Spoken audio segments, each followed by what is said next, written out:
దీపావళి సందడితో కళకళలాడుతోంది. దీపాలతో శోభాయమానంగా వెలిగిపోతున్నాయి వీధులు. ఇటు టపాసుల మోతలు హోరెత్తిస్తున్నాయి. హైదరాబాద్లోని గల్లీలో సందడిపై మా ప్రతినిధి నిఖిల్ స్పెషల్ రిపోర్ట్. హైదరాబాద్ వ్యాప్తంగా టపాసుల మూత మోగిపోతుందని చెప్పుకోవచ్చు. సాయంత్రం సమయం నుంచి కూడా హైదరాబాద్లో ప్రతి గల్లీ చిన్న పెద్ద అందరూ కూడా ప్రతి గల్లీలో టపాసులు పేల్చిన సిచ్యువేషన్ ఉంది. హైదరాబాద్లో ఏ గల్లీ చూసినా కూడా అంతే ఉంది. ప్రస్తుతం మనం చూసుకోవచ్చు విషయంలో చిన్న పెద్ద అందరూ కలిసి కూడా ఇక్కడ దీవాళ్ళని ఎంజాయ్ చేసిన సిచ్యువేషన్ చూసుకోవచ్చు. మనతో ఉన్నారు కొంతమంది మాట్లాడడం. ఎట్లా ఫీల్ అవుతున్నావు? చాలా మంచి ఫీల్ అవుతున్నాం, మస్తు ఎంజాయ్ చేస్తున్నాం. ప్రతి ఇయర్ ఇంతేనా? ప్రతి ఇయర్ ఎంజాయ్ చేస్తారా? మస్తు ఎంజాయ్ చేస్తాం. టపాసులు కాలుస్తారు. నీ ఫేవరెట్ ఏంటి?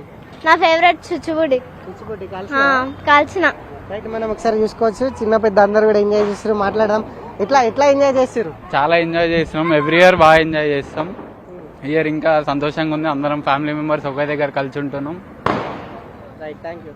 రైట్, మొత్తంగా చూసుకోవచ్చు చిన్న పిల్లలు ఒకసారి మనం చూసుకోవచ్చు. చిన్న పిల్లలు అందరూ కూడా కాకరపువ్వొత్తులు కావచ్చు, భూచక్రాలు అన్నీ కూడా కాలుస్తూ బాగా ఎంజాయ్ చేసిన సిచ్యువేషన్ చూసుకోవచ్చు. హైదరాబాద్లో కేవలం ఇది ఒకటే ప్లేస్ కాదు, హైదరాబాద్ వ్యాప్తంగా ఏ ప్రాంతం చూసినా కూడా చిన్నపిల్లలు పెద్దలందరూ కూడా టపాసుల మూతతో తమ ఆనందాన్ని వ్యక్తం చేసిన సిచ్యువేషన్ మనం చూస్తాం. మొత్తంగా హైదరాబాద్లో ఇది దీపావళికి సంబంధించి situation. Video journalist Subhash Nikhil, Hyderabad.